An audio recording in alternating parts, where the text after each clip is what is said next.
ان الحمد للہ نحمده ونستعینه من يهده الله فلا مضل له ومن يضلل فلا هادي له ونشهد ان لا اله الا الله وحده لا شريك له ونشهد ان محمدا عبده ورسوله والصلاة والسلام على سید الانبیاء والمرسلین اما بعد فاعوذ باللہ من الشیطان الرجیم بسم اللہ الرحمن الرحیم ان اللہ علی کل شیء قدیر وقال رسول اللہ صلی اللہ علیہ وسلم من کذب علی متعمدا فلیتبوأ مقعدہ من النار وقال رسول اللہ صلی اللہ علیہ وسلم ما من عبد یخطب خطبۃ الا اللہ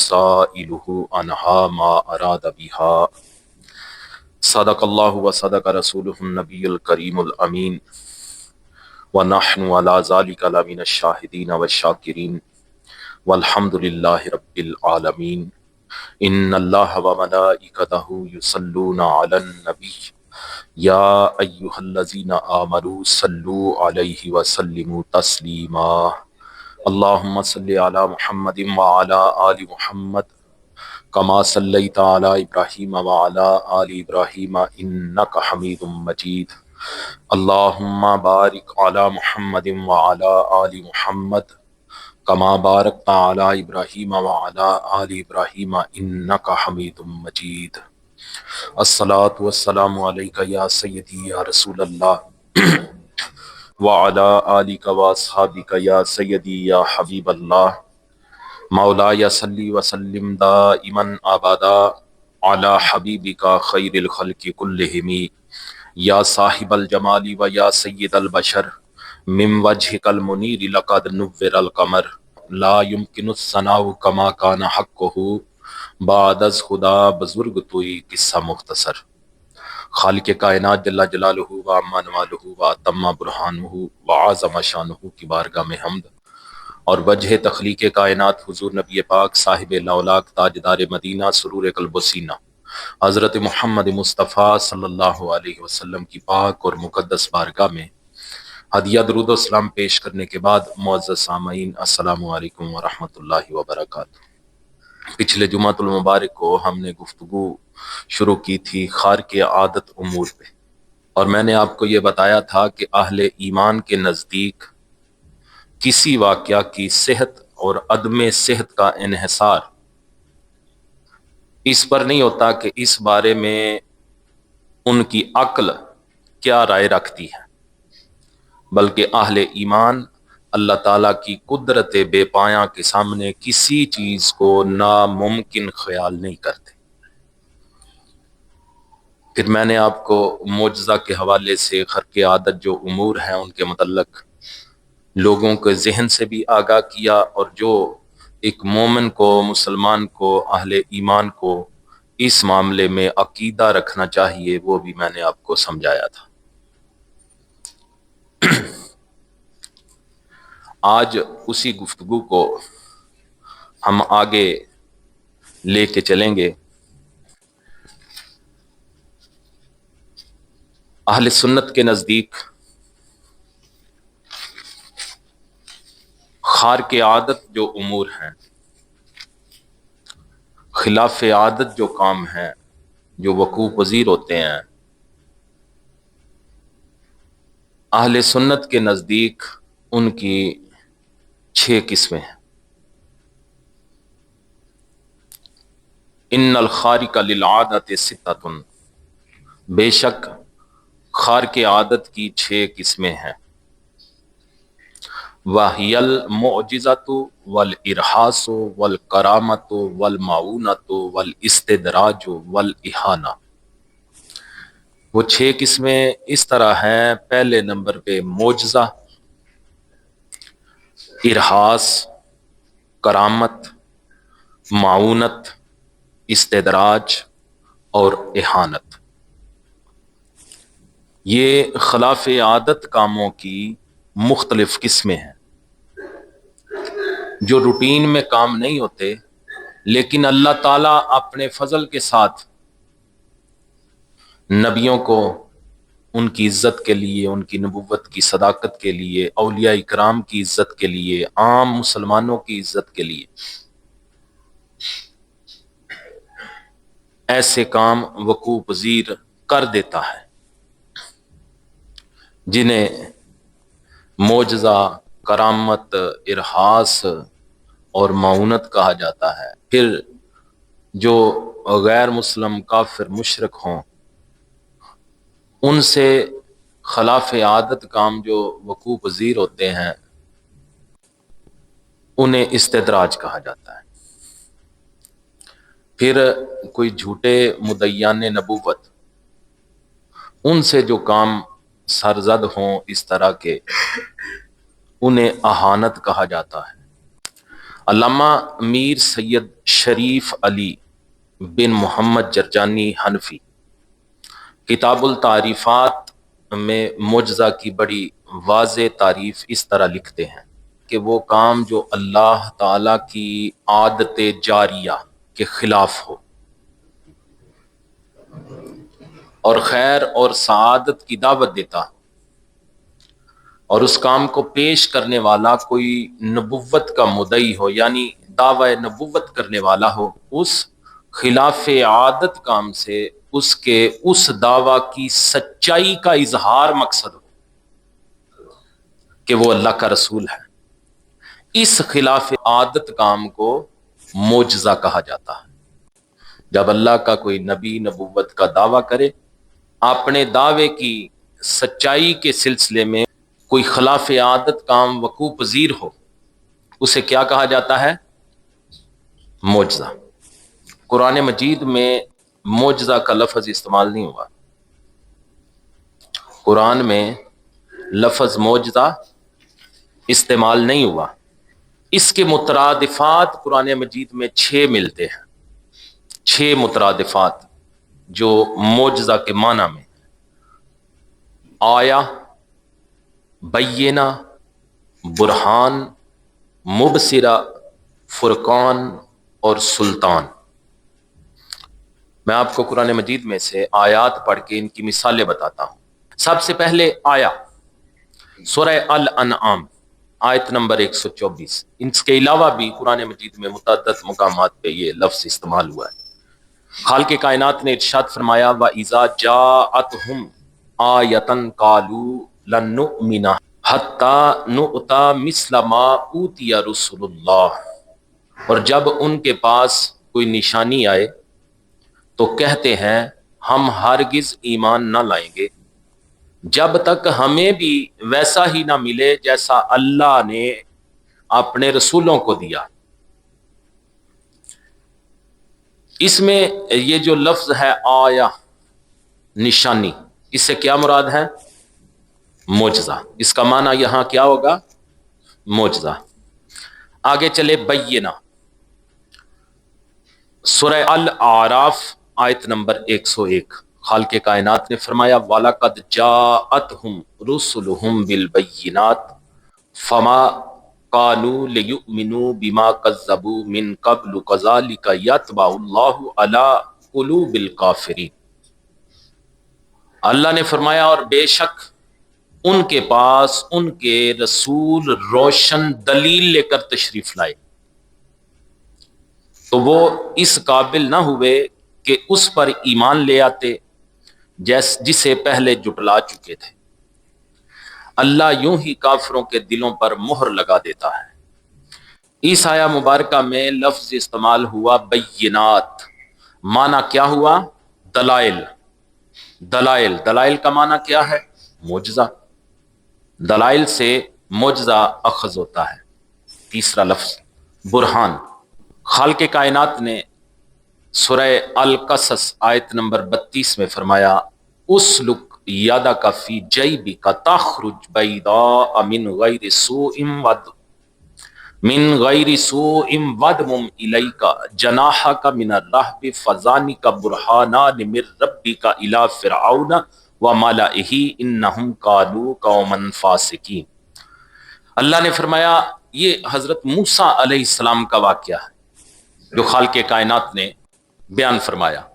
اللہ نے فرمایا اپنا ہاتھ گریبان میں ڈالو تو وہ بغیر کسی مرض کے سفید چمکتا ہوا نکلے گا، جسے ہم ید بیضا کا معجزہ کہتے ہیں۔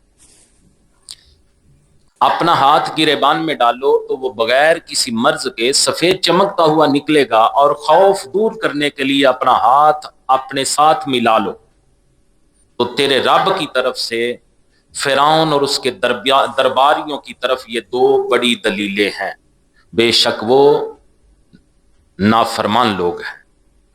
اس میں یہ جو لفظ استعمال ہوا برہانان، معجزے، دو دلیلیں، اس کا معنی کیا بنا؟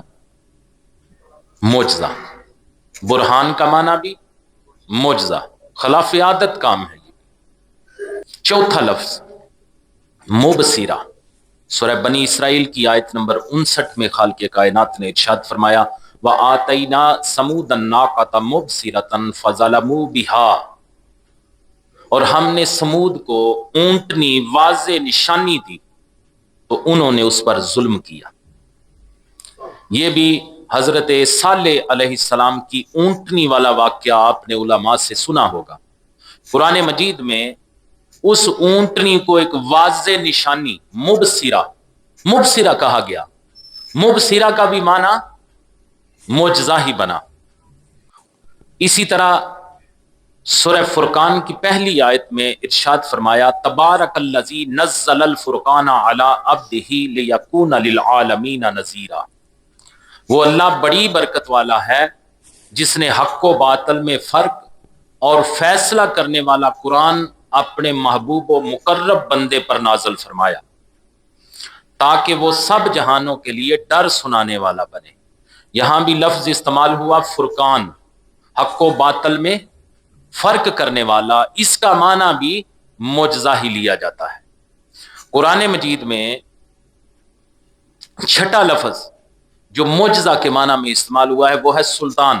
سورہ الزاریات آیت نمبر 38 خالق کائنات نے فرمایا وَفِي مُوسَىٰ إِذْ أَرْسَلْنَاهُ إِلَىٰ فِرْعَوْنَ بِسُلْطَانٍ مُبِينٍ، اور موسیٰ میں بھی نشانی ہے جب ہم نے اسے روشن سند کے ساتھ فرعون کی طرف بھیجا۔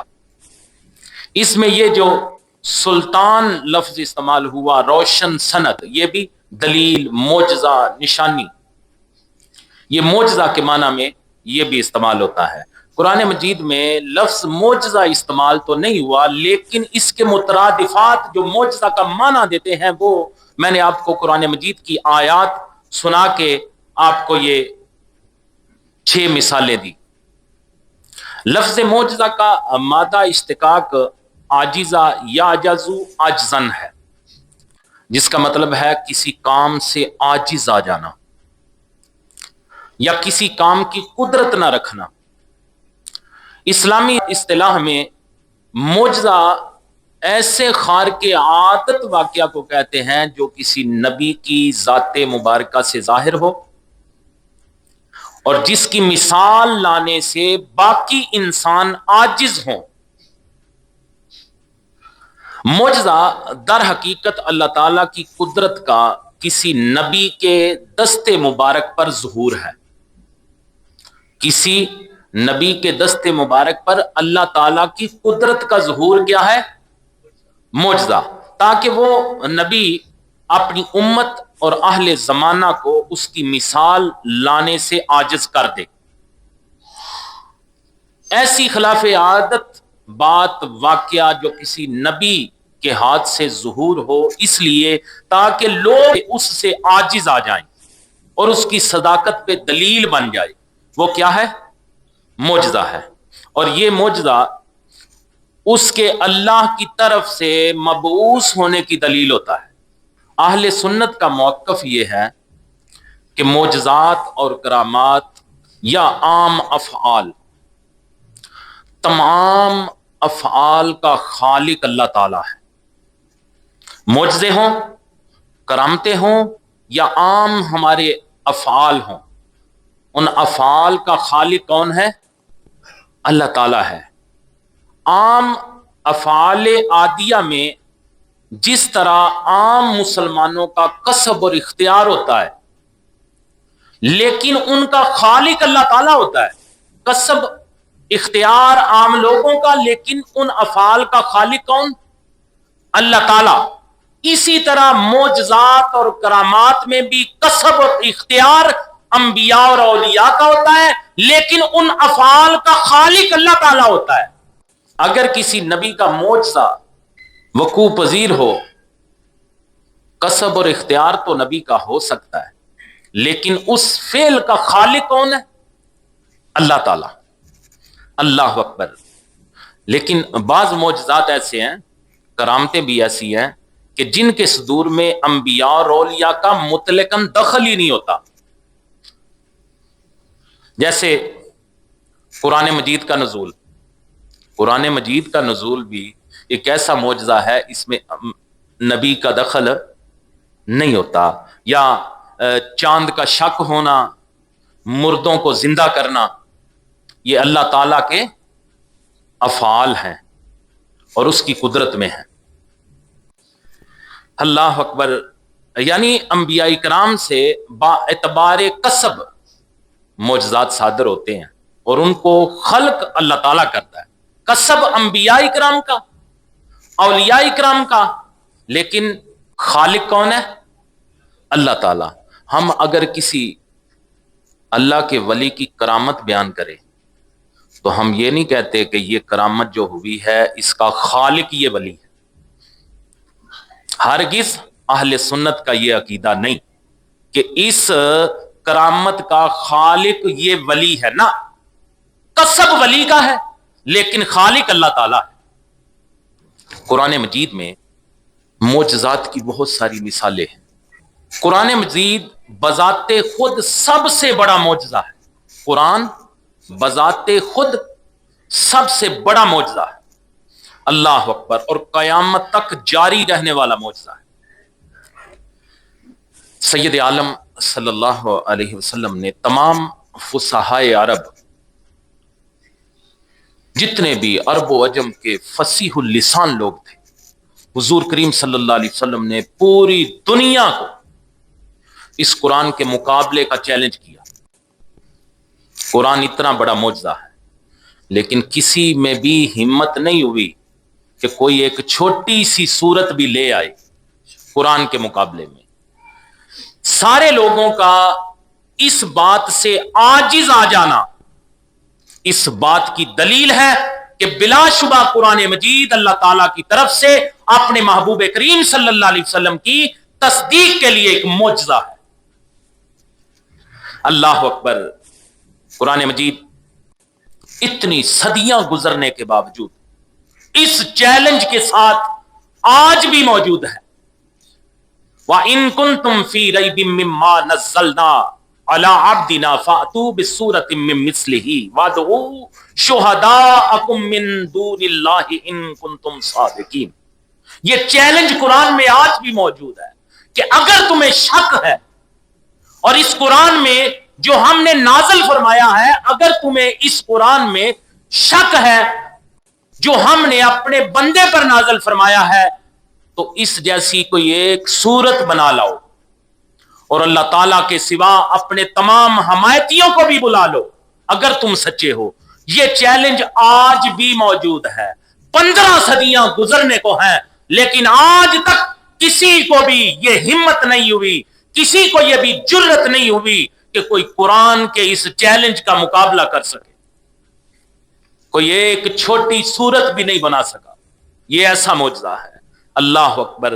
نبی کریم صلی اللہ علیہ وسلم کے غلاموں، اللہ تعالیٰ نے انبیاء کرام کو معجزات عطا فرمائے. وہ تعداد اور معیار میں بعض پر فضیلت رکھتے ہیں. ہمارے نبی کریم صلی اللہ علیہ وسلم کو جو معجزات عطا فرمائے گئے وہ تعداد میں بھی زیادہ ہے اور معیار میں بھی بڑھ کے ہے. معجزے سارے نبیوں کو ملے لیکن جو ہمارے حضور کو ملے وہ تعداد میں بھی زیادہ ہے اور معیار میں بھی بڑھ کر ہیں. نبی کریم صلی اللہ علیہ وسلم کو 6000 معجزے ایسے ہیں جو مشہور ہیں اور جو غیر معروف معجزات ہیں ان کی کوئی تعداد کا پتہ ہی نہیں.